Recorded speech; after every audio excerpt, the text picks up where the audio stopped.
Bien, ¿cómo están? Buenas tardes. Buenas tardes, doctor. ¿Cómo les va? ¿Logran escucharme bien? Sí, doctor, me escucha bien. Perfecto. Lamentablemente tengo una construcción al lado de mi domicilio, entonces van a escuchar algunos martillazos durante los siguientes 40 minutos. Les pido un poco de tolerancia por esta oportunidad, si fueran tan amables.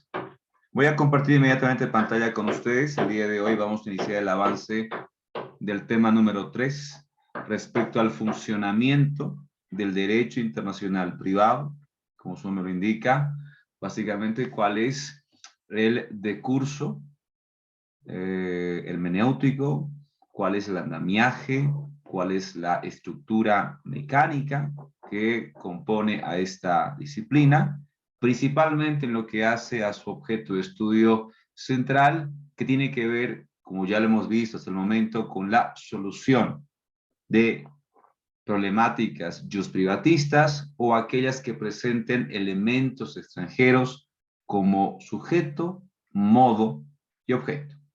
¿Ok? Esto ya lo hemos refrendado durante varias sesiones, creo que está de más recordarlo. No obstante, no se olviden que ante la presencia de estos, o uno de estos elementos extranjeros, con características relevantes, como también ya lo discutimos y definimos qué debe entenderse por relevante, nos encontraríamos frente a un caso o a la presencia de un conflicto de esta naturaleza, ¿no? De este tipo de derecho conflictual. Y el derecho internacional privado, como este sistema de herramientas transfronterizas que presentan una serie de instrumentos, ya sea de fuente convencional o de fuente doméstica, interna, nacional, nos va a permitir brindar soluciones efectivas a problemáticas de tipo de leyes, de competencia y asimismo también de continuidad jurídica. ¿No es así? Entonces, dicho esto, voy a compartir una vez más pantalla con ustedes. Logran ver en este momento la mía, ¿no es así?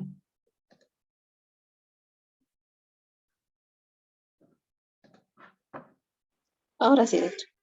Perfecto.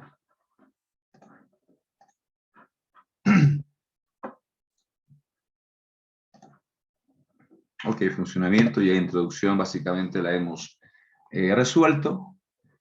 ¿Qué tipo de problemas? Una vez más, ahí está el de jurisdicción o competencia.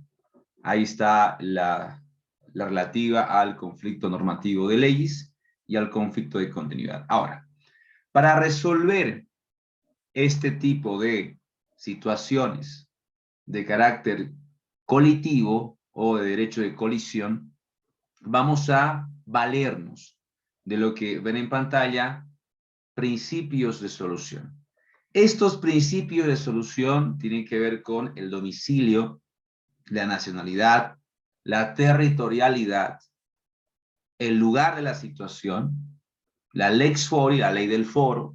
¿Cuál foro? Se preguntarán ustedes. El foro aquel donde se haya dilucidado, donde se haya configurado el conflicto en específico, el locus regit actum, que básicamente es el lugar de la celebración del acto, sea de carácter comercial, sea de carácter civil o de otro tipo, y la lex loci celebrationis, que es el lugar de la celebración, la ley del lugar de la celebración del acto.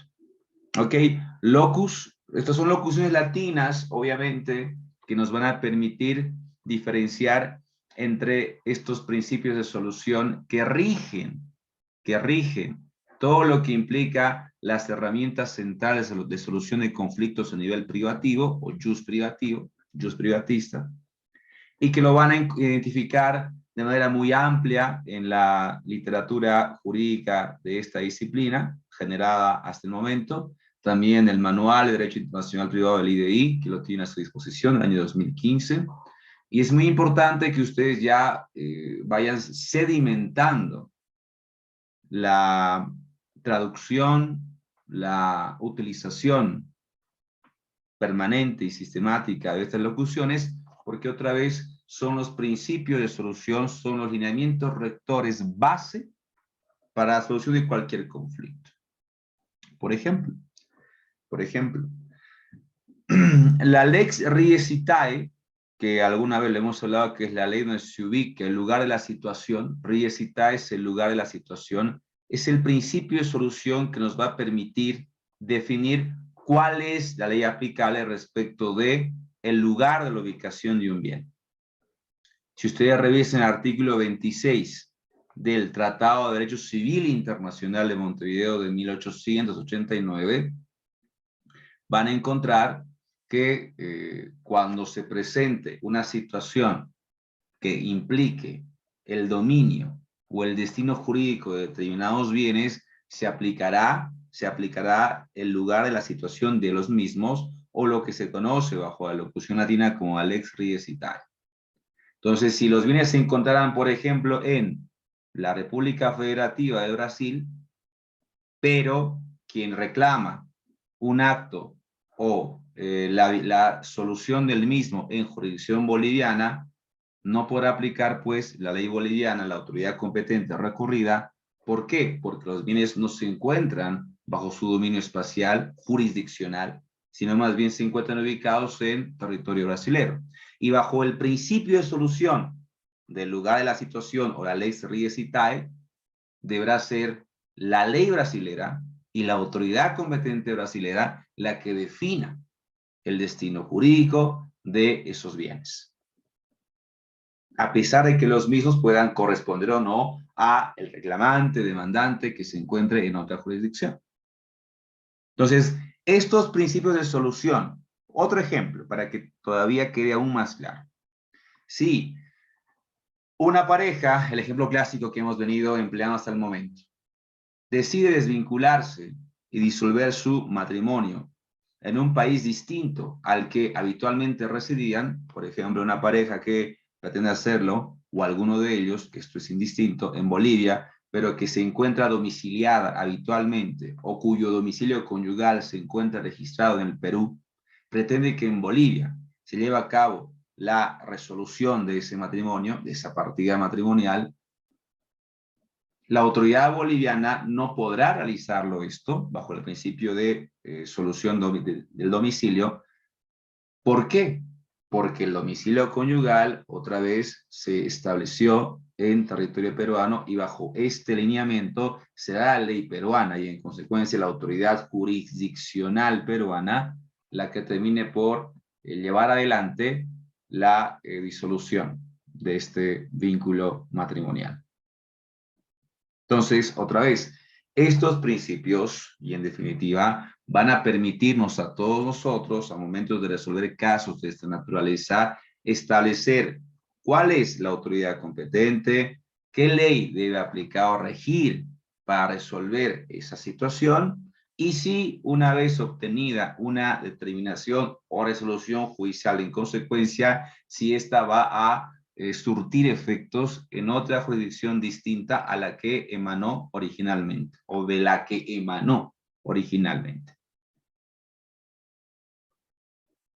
La lex loci celebrationis y la locus regis actum, que ven en pantalla también, por lo general son principios de solución rectoras en materia de contratos. Esto lo vamos a ver en las unidades posteriores, pero otra vez es importante que ya que vayan sintonizando cierto nivel de aproximación, familiaridad con esta terminología, porque nos va a permitir identificar con meridiana claridad y somera celeridad, ¿no? ¿Cuáles son las rutas que debemos seguir, rutas jurídicas, normativo-jurídicas, por supuesto, para poder establecer una solución efectiva a un caso hipotético planteado? Estas rutas jurídicas básicamente están representadas por tratados internacionales o leyes internas. Ya les decía hace clases atrás de que la Convención de Normas Generales de Derecho Internacional Privado, emitidas por la OEA en el marco de las CIDIPs, que son las conferencias especializadas en esta disciplina, ha marcado una hoja de ruta sobre la cual los estados deben guiarse al momento de resolver o plantear una solución a determinados conflictos. ¿Ok? O al menos los ciudadanos, los nacionales propios de los estados parte. Bueno, para que no se confunda entre derecho internacional público, que es estatocéntrico, y derecho internacional privado, que es antropocéntrico, es decir, el principal sujeto de esta materia lo suponen los particulares, las personas. Y a pesar de que Bolivia no es signataria de la Convención de Normas Generales de Derecho Internacional Privado, muchos de sus principios, lineamientos y normativas además lineales, nos sirve para guiarnos por costumbre internacional respecto de cuál debe ser la lógica de solución de este tipo, de este ámbito de conflictos.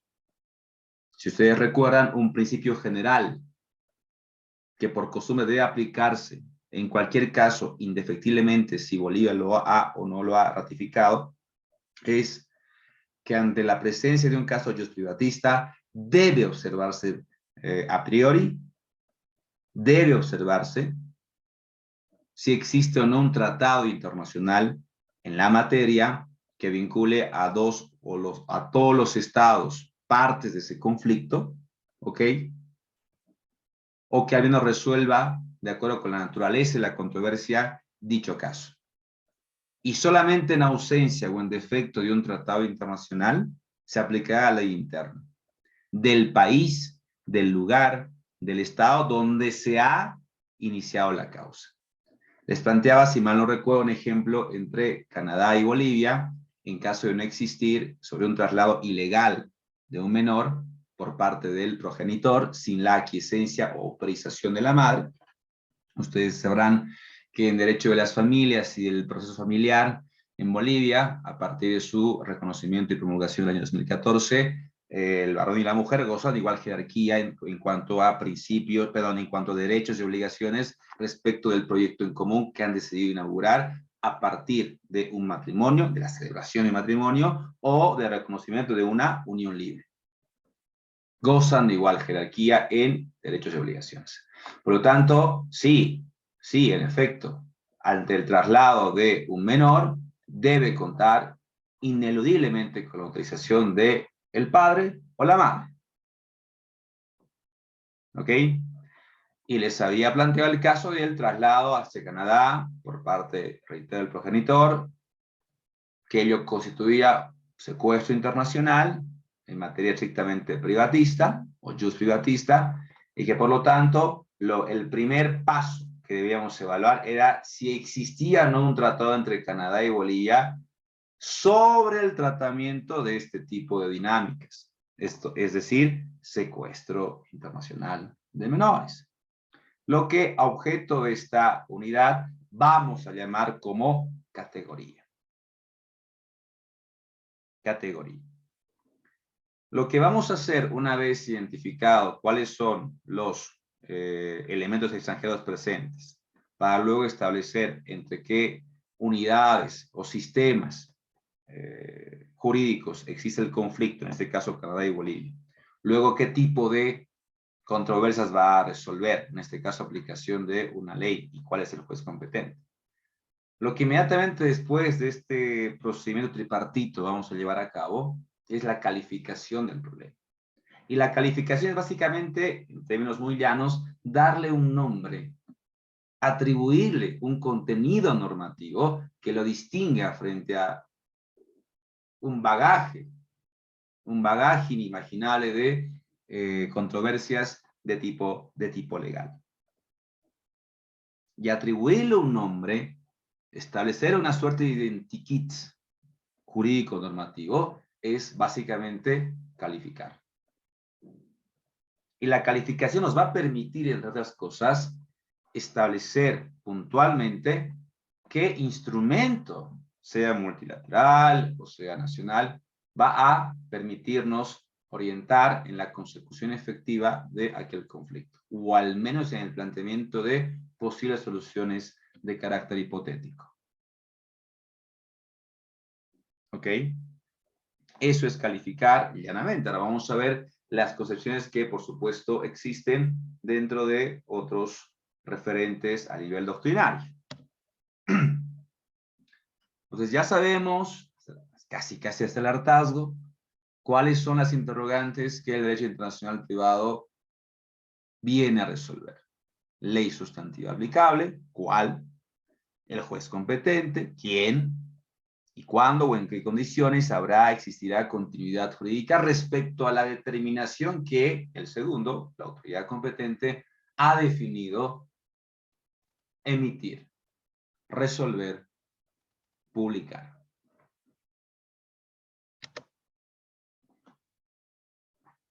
La Convención de Normas Generales, que como veías en el marco de la OEA, básicamente les decía, brindan pautas generales, ¿no? A fin de que a su fin está el objeto, la finalidad que persigue es en garantizar el respeto hacia el derecho extranjero. Y este respeto hacia el derecho extranjero, es decir, el derecho de otro país, es la meta del derecho internacional privado por excelencia. Goldsmith, un doctrinario de origen anglosajón, decía que su naturaleza es independiente y universal, por lo que el juez de un estado está obligado a aplicarla, aunque el juez del otro estado no lo sea. Es decir, ¿a qué se refiere no lo sea? Aunque Bolivia no haya ratificado esta Convención de Normas Generales, el juez boliviano sí está en la obligación de aplicar el derecho extranjero cuando corresponda o cuando su normativa interna sí lo prevea. Ya veremos más adelante que el propio Código Procesal Civil, reformado hace pocos años atrás, establece en su artículo 245 la obligación de aplicar el derecho extranjero cuando la naturaleza de la causa así lo indique o cuando sus componentes extranjeros así lo obliguen. Él lo hará en la misma forma y en la misma medida en que lo haría el juez original de la controversia, o el juez nacional, donde originalmente debió solucionarse la controversia. Y para ello deberá valerse de tanto las pruebas que puedan aportar las partes, como de la jurisprudencia que existe, la jurisprudencia generada en la misma materia respecto del país de origen de solución. Por ejemplo, si un juez boliviano quiere aplicar en la misma forma y la misma medida el Código Civil argentino o el Código Civil y Comercial unificado de la Nación Argentina, pues deberá remitirse, por ejemplo, a la jurisprudencia generada por la Corte Suprema Argentina en materia civil o en materia mercantil o comercial, una vez calificado el asunto. Calificado es atribuir, no se olviden el nombre, ¿verdad? Entonces, en este caso es materia de contratos internacionales, el juez boliviano, a momento de aplicar la norma argentina en materia comercial, deberá, para coadyuvar a su accionar, deberá remitirse pues a lo que establece toda la línea jurisprudencial acumulada al efecto en dicha materia y publicada por la Corte Suprema de Justicia Argentina. De esa forma podrá aproximarse, no será necesariamente idéntica la forma, pero podrá aproximarse a la manera y al modo en que un juez argentino resolvería la causa de haberla tenido bajo su conocimiento. Pero lo importante de este ejemplo es que ustedes se den cuenta de que las autoridades bolivianas o las de cualquier otro estado que no sea signatario de la Convención de Normas Generales de Derecho Internacional Privado, que es un instrumento multilateral adoptado en el marco de la OEA, no significa de que no debe aplicar sus principios rectores, sus pautas generales que ha congregado como consecuencia de la práctica internacional acumulada en la materia. Lo que esto llamamos, entre otros términos, costumbre internacional. Y que sigue siendo, a pesar de tratarse ahora bien de derecho internacional privado, una fuente indiscutible en el campo de estudio de estas disciplinas. ¿No es verdad?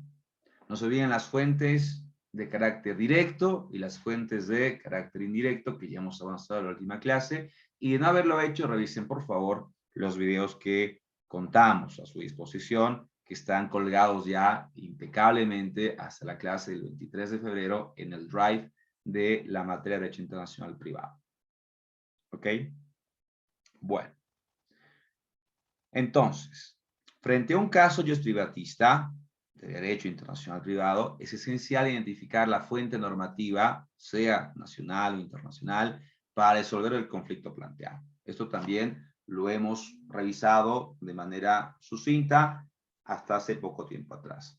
Ejemplo, 2 bolivianos casados en Lima, Perú, el año 2010, que viven en Cochabamba, Bolivia, desde el año 2017, que tienen bienes, una casa en Lima, ¿no? Perú en este caso, y quieren desvincularse, ¿dónde plantearían la acción? Este caso es muy similar, muy similar a los ejemplos que hemos venido transmitiéndoles hasta el momento. ¿No es así? Entonces, procuremos resolverlos, o resolverlo en este momento, de forma siquiera un tanto aproximativa. 2 bolivianos, otra vez, casados en Lima, Perú, bajo la ley peruana, vamos a asumir ciertas similitudes. Recuerden el caso del boliviano que se separa en España y que retorna a Bolivia, que quiere volver a casarse, pretende volver a casarse. Ya les dije que tienen que revisar muy bien el caso hipotético y dar por sentado determinados supuestos, ¿verdad? En este caso, si se han casado en Lima, vamos a suponer que lo hicieron bajo la ley peruana. ¿No es así? Ahora bien, de Lima se mudan a Cochabamba, Bolivia, desde el 2017. Pero ellos dejan inmuebles radicados en Perú, ¿no? Y quieren ahora desvincularse en Bolivia, Cochabamba, Bolivia. ¿Dónde podrán plantear la acción? ¿Qué dice? ¿Cuál es la primera pauta, el primer paso que debemos llevar a cabo para solucionar un caso jus privatista? ¿Qué debemos hacer en primera instancia?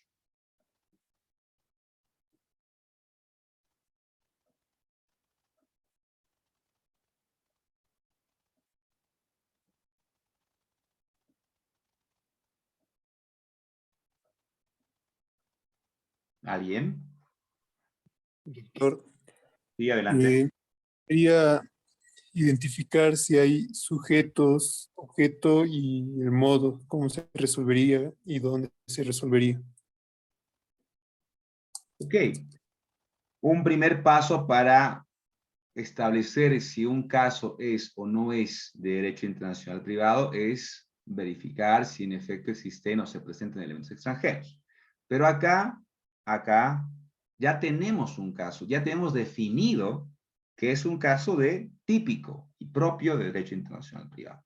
Por lo tanto, ya tenemos elementos extranjeros, tenemos órdenes jurídicos relevantes o órdenes jurídicos controvertidos, en este caso el boliviano y el peruano, ¿no? 2 sistemas contrapuestos, debido a el cambio de domicilio, el punto de conexión relevante en este caso el cambio de domicilio, ¿no es verdad? También tenemos definido qué tipo de problemas se van a presentar, en este caso, ley aplicable, jurisdicción competente, ya la misma pregunta lo dice, ¿dónde van a plantear la acción? Es decir, ¿cuál es la jurisdicción competente? Seguramente la ley y seguramente también el ámbito de continuidad jurídica, la decisión que se asuma por parte de quien definamos es la autoridad competente. Así que ya tenemos acá definido todo el espacio distintivo del conflicto privatista o jus privatista. ¿Ok? Ahora, ingresemos a su solución. Ya no estamos en la parte de identificar si es o no es de derecho internacional privado o conflictual, sino cómo vamos a resolverlo. Y para resolverlo les había indicado hace un momento atrás que el primer paso a verificar por parte de ustedes es la presencia o no de fuentes normativas aplicables. Fuentes normativas de orden u origen convencional o fuentes normativas de origen interno doméstico. En ese caso, habrá que verificar si existe un tratado internacional en la materia que vincule a ambos estados. La respuesta será afirmativa si nosotros acudimos al Tratado de Derecho Civil Internacional, del año 1889, que permanece vigente tanto para Bolivia como para el Perú, a pesar de que Bolivia no es signataria de los tratados que han actualizado, les decía en la última clase, este abanico de tratados interamericanos. ¿Ok? Entonces, en efecto, contamos con un instrumento internacional de fuente convencional o de fuente extranjera. Ahora, ¿qué dice ese instrumento internacional? Nos dice que en casos de divorcio internacional, y en este caso será divorcio internacional, vamos a explicarlo por qué. Porque es un matrimonio celebrado en un país, vamos a poner el país A, bueno, es un matrimonio celebrado en, perdonen, ahora sí.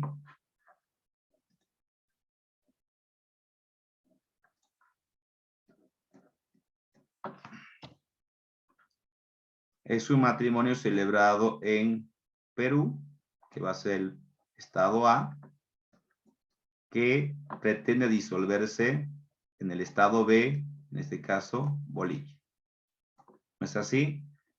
Esta situación, las características de esta situación en particular, la convierte en un caso de derecho internacional privado. Por lo tanto, es un divorcio internacional. O pretende ser un divorcio internacional. Una vez que se consuma la desvinculación.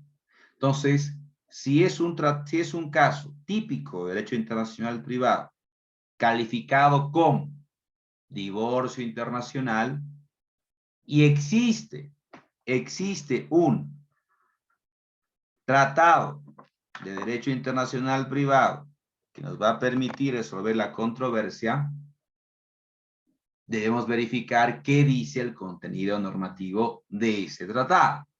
Y ese tratado indica que en materia de divorcio internacional será competente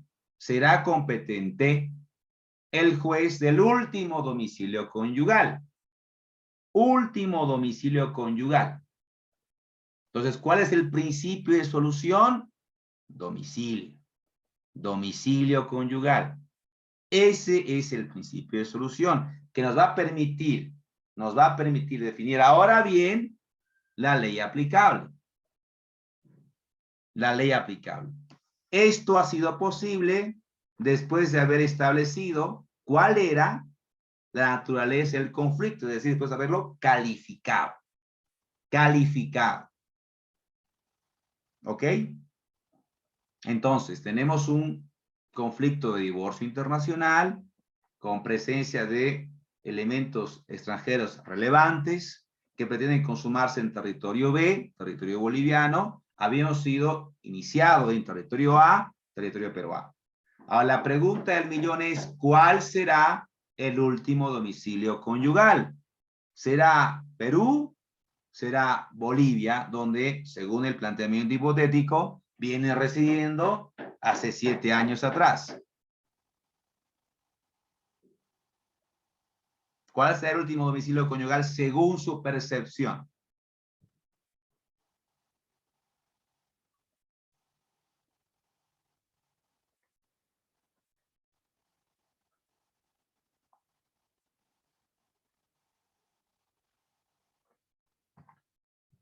No podemos saber a ciencia cierta cuál es, de acuerdo con este planteamiento hipotético, no es que así se presenten por lo general los casos, porque en realidad, al haberse trasladado de Bolivia, del Perú a Bolivia, es posible que hayan instituido en territorio boliviano, en este último, un nuevo domicilio conyugal. Es muy posible. Y que al amparo de ello, cualquiera de los cónyuges active el Tratado de Derecho Civil Internacional para que sea el juez boliviano el competente y se aplique a la ley boliviana para resolver esta causa. ¿Por qué? Porque el domicilio ahora bien está reconocido en Bolivia y es susceptible de ser probado. Pero ¿qué pasa si no es el caso? ¿Qué pasaría si su traslado hace 7 años atrás, ojo, o hace poco, tampoco lo sabemos con exactitud, simplemente se ha debido a una cuestión de turismo, o a un viaje de negocios, o a un viaje familiar, pero con un tiempo determinado, un tiempo límite de residencia, y su domicilio reside en efecto continúa siendo reconocido en el Perú. Pues de acuerdo con el principio de solución del último domicilio, deberá ser la autoridad competente peruana quien termine por resolver, primero, quien termine por asumir competencia y luego en uso de la normativa peruana familiar, civil familiar, termine por brindar una solución efectiva a esta controversia. ¿No es así?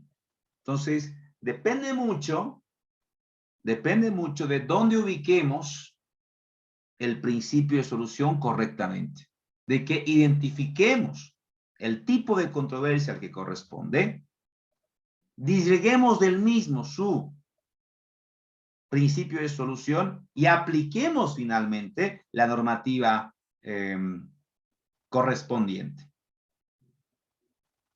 No sin antes refrendar, no sin antes aclararles de que el primer paso para la solución, ya no para identificar si corresponde o no al ámbito jus privatis, sino para solucionar un caso claramente identificable como de derecho conflictual, es necesario verificar si existe o no un tratado internacional en la materia. De no existir, acudiremos pues a ley doméstica del lugar donde se ha iniciado la causa en específico. Pero en este caso, bajo este ejemplo hipotético, hemos podido advertir de que sí existe un tratado, derecho civil internacional, ¿ok? Y que a partir de su contenido nos ha permitido guiarnos, o nos puede permitir guiarnos respecto de la solución hipotética, sea que se encuentren domiciliados en Bolivia, sea que se encuentren aún domiciliados, a nivel conyugal, por supuesto, en territorio peruano. Y así aplicar la normativa adecuada que deberá responder a la calificación que le hemos atribuido al caso hipotético. En este caso, divorcio internacional. ¿Y qué tipo de normativa resuelven un divorcio? La normativa familiar o la normativa civil familiar. En el caso boliviano, el Código de las Familias y del Proceso Familiar es el cuerpo normativo tendiente a resolver conflictos de esta naturaleza, pertenecientes, dicho de otra manera, a esta calificación. Y en el caso peruano es simple y directamente el Código Civil. Pero otra vez, ¿de qué depende todo esto? De identificar la existencia de ese tratado y luego, obviamente, llevar a cabo la calificación que exige el planteamiento hipotético para que luego apliquemos la ley correspondiente. ¿Se entiende? ¿Está claro hasta acá? Sí, doctor. Una pregunta. Adelante con la consulta. Doctor, según el caso que se nos está planteando hoy, todo lo que ya hemos visto, si es que se llegara a determinar, tomando el caso, por ejemplo, de que tienen una casa, un bien inmueble en Perú y se quieren desvincular, en todo caso, en Bolivia, y según la normativa aplicable del derecho internacional hay un tratado donde se puede, como usted me mencionaba, realizar esto en el último domicilio conyugal. Si es que no existiera en un caso hipotético bienes en Bolivia y tampoco pero sí un domicilio conyugal, doctor, pero no bienes en Bolivia, ¿qué pasaría con los bienes que están en Perú? Porque si han casado, si ya se han casado en Perú y los bienes lo han adquirido, ¿cómo va a ser el litigio, se podría decir, la controversia de estos bienes, si es que llegarían a divorciarse en Bolivia, doctor? Ok, perfecto, es una buena pregunta. Y la respuesta vamos a encontrarla en el mismo tratado internacional bajo el principio de solución denominado Lex Ries Itae o lugar de la situación de los bienes. Revisemos muy rápidamente. Acá está el Tratado de Código Bustamante, el Tratado de Derecho Civil Internacional. ¿Y qué nos dice ese tratado? Los bienes, dice, cualquiera sea su naturaleza, son exclusivamente regidos por la ley del lugar donde existen en cuanto a su calidad, posesión, etcétera, etcétera. ¿Esto qué te comunica? Te comunica el lugar de la situación, que es el principio de solución que va a orientarte para resolver un conflicto respecto de los bienes. Cualquiera sea, dice, su procedencia, calidad, o a cualquier relación que corresponda. En este caso es una relación de carácter conyugal, matrimonial. ¿No es así? Y tu planteamiento tenía que ver en el siguiente entendido. En Bolivia no hay bienes, pero en Bolivia se va a llevar a cabo, en efecto, la disolución matrimonial. Pero sí existen en el Perú. Entonces, ¿qué te dice el tratado internacional? Te dice de que esos bienes que radican en el Perú deberán resolverse por el lugar donde existen en cuanto a su calidad. Entonces, será la ley peruana y en consecuencia él o la autoridad jurisdiccional peruana la que defina cuál va a ser el destino jurídico de estos bienes. Supongamos que es un bien inmueble, que es un domicilio, es una casa. Pues esa casa no podrá ser dispuesta en términos jurídicos por la autoridad boliviana que ha resuelto la desvinculación o la disolución conyugal entre los dos bolivianos. Porque bajo el principio del lugar de la situación o lo que se conoce en locución latina como el lex regiesitae, debe ser la autoridad peruana, porque ahí se ubican especialmente los bienes, la que defina bajo la ley peruana cuál va a ser el destino jurídico de dichos bienes. Si la autoridad boliviana en la resolución